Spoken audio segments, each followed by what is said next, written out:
Қазақстан Республикасының тәуелсіздігінің 30 жылдығына орай мен елімнің патриотымын челленджін Ковыленко ауылының негізгі орта мектебінен қабылдаймыз.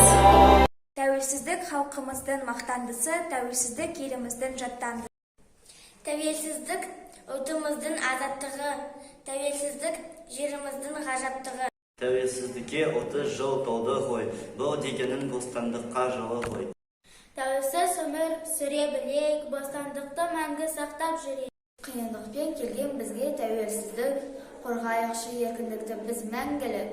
Әрбір адам еркіндігін біледі ғой, оны қорғап, қастерлеп өтеді ғой.